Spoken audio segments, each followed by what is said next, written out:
Governor of Bayelsa State, Dayo, has expressed concern over the arming of civilians by politicians during elections in the country with the intention of manipulating the electoral process.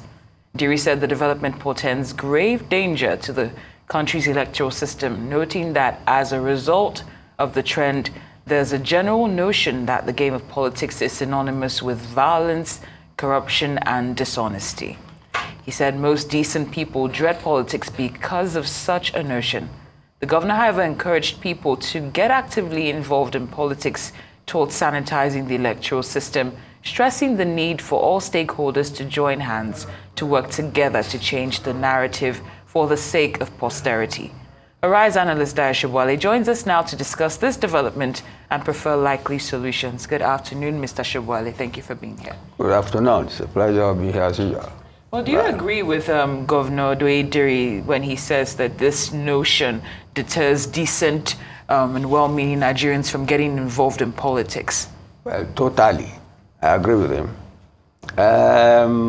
And as things stand, there is not much we can do about it. Because it's like a new company wanting to enter an industry. If the access price is high, it will take a long time. So you still have a monopoly inside that industry, which is what is happening now. The politicians have constituted themselves into a ruling class of sorts. I once said here sometime that you have left the colonialism of the West and now under the colonialism of the political or ruling class. That is stark reality. A simple example is how you can become a president in this country. You must be ready to put down 100 million naira. Some of us have never seen 100 million naira in our lifetime. That is the first thing. But this topic is about people creating violence on the eve of elections. Yes, it is a threat not only to elections, it is a threat to democracy itself. Because such things breed distrust in the political system or in democracy or in the electoral process. And when people distrust what they are voting for, nothing good can come out of that. They say nothing good can come out of, is it Nazareth or something? That is the nature of how Nigerians view the political system and the electoral process, which is quite unfortunate. But that is the reality. And you must face reality, especially if that reality is bitter or unacceptable to you. The more unacceptable, the more you have to face the reality. That is the thing. Now, what the good governor has said is that honest people should strive to come and be part of the electoral process. They have been saying it in churches too. They have been saying it in mosques. But it's better said than done. It's better said than done. But you see, with regard to those who foment violence on the eve of elections, which are called now non-state actors, I don't want to give them credence. I don't want to give them credence. Because the law is there. The INEC is there. And the police, during elections at least, try to deter thuggery or those who want to come and disturb the electoral process. And what you see, the fear of our people is the distrust of the democratic process itself. And when you have that, people will not believe in democracy again. And you know where that is going. You just heard that this Burkina Faso, Niger, and Mali, their military rulers just said they pulled out of ECOWAS. A friend of mine sent me a map of West Africa, ECOWAS, and said this is a new map. You see, on top of that, of the northern part, is Niger, is Mali, and Burkina Faso. They are landlocked. They face the Sahara. And part of their reason is that ECOWAS has failed to protect them from Islamist insurgency. Do you get me now? Islamist insurgency. Whereas people thought they went to seize power for the sake of it. But they said they seized power because of insecurity and the threat of Islamic insurgency. There is nowhere that is happening in Nigeria. We'll know that. So the sooner we create a stable environment, the more we'll be able to enjoy our electoral process in a peaceful environment. If we don't do it, those days are awaiting our democracy and our electoral process sooner than later. Let's start there now. Now, Mr. Sobowale, I like to always look at the sort of historical antecedents before these, especially looking at Bayelsa State, where we know in the last election there was some utterances that went viral by the running mate of the APC's candidate, Timipre Silva. His running mate, Brass, made the comments in a video about how people would be thrown into the river, how people would die. These are videos that went viral.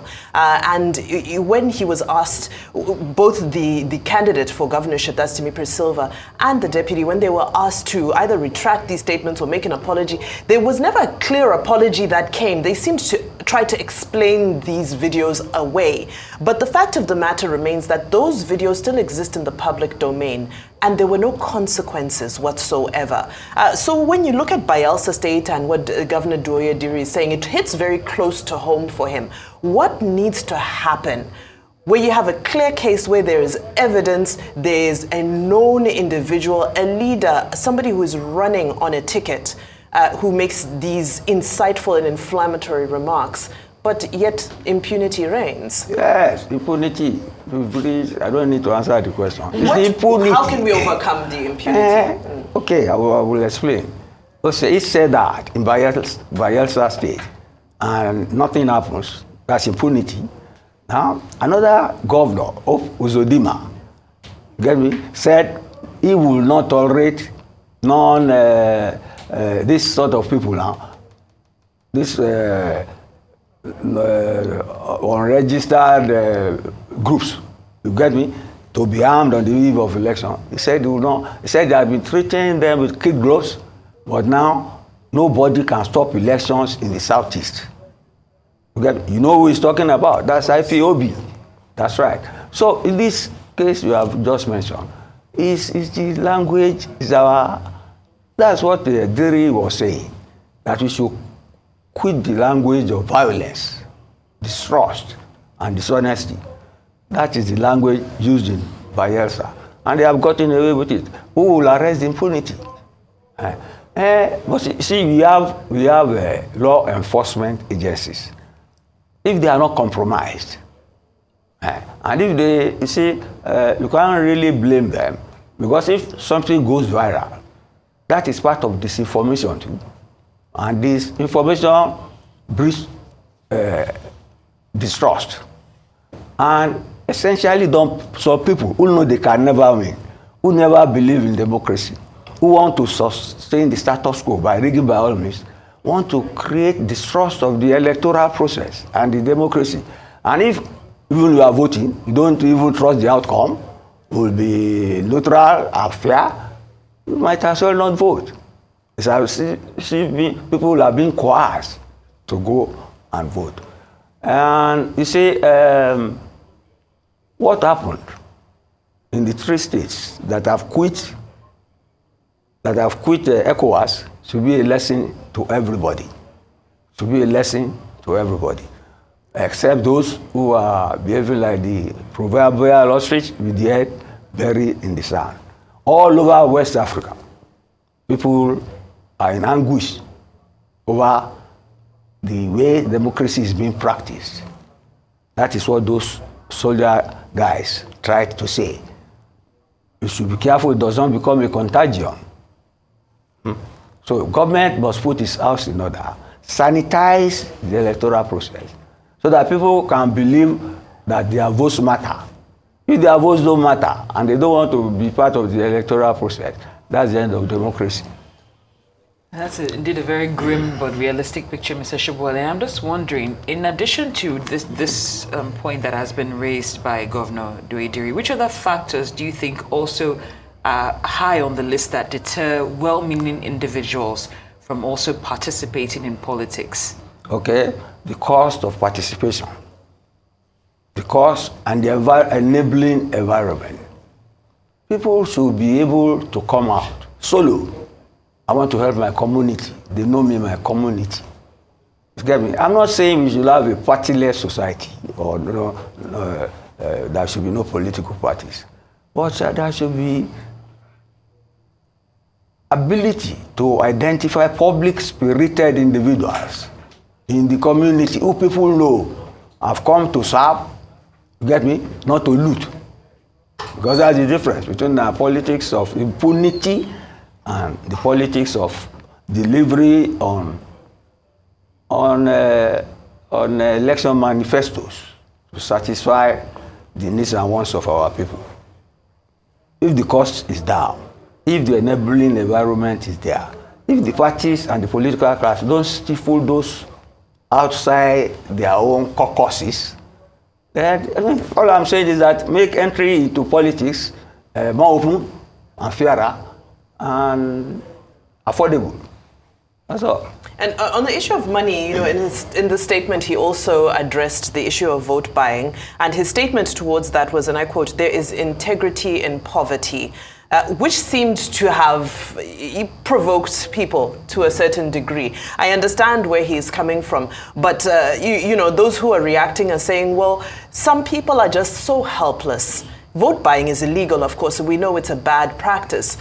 But now just saying there's integrity in poverty, what are you doing to relieve the poverty? What are you doing to ensure that people are not voting according to what their stomachs determine? Do you think we'll ever evolve from, stomach politics? We will.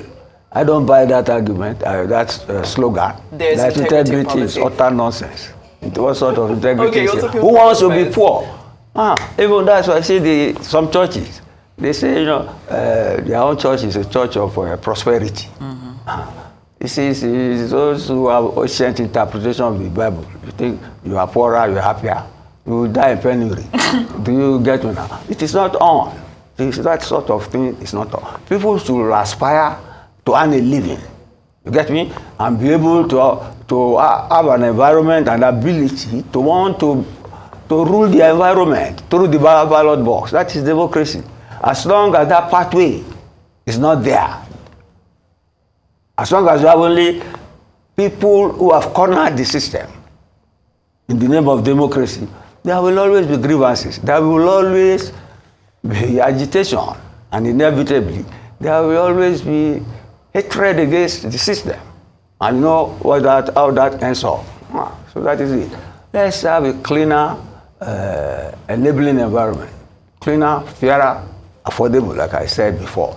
And then transparency. You see, you cannot say, what is that statement again? Integrity. There's integrity in poverty. There is hollowness in poverty. Nobody is to be in poverty by the grace of God. That is it. You can have integrity. You get me? If it is your law to be poor, yes. But you should aspire not to be poor. Exactly. You can't glorify poverty. So there is nothing that anybody can attain in poverty. So it's a misnomer. Right. Very well said, Mr. Dayo Sobowale. We appreciate your time and insight as always. Thank you so much for joining us here on Nonstate. Thank you.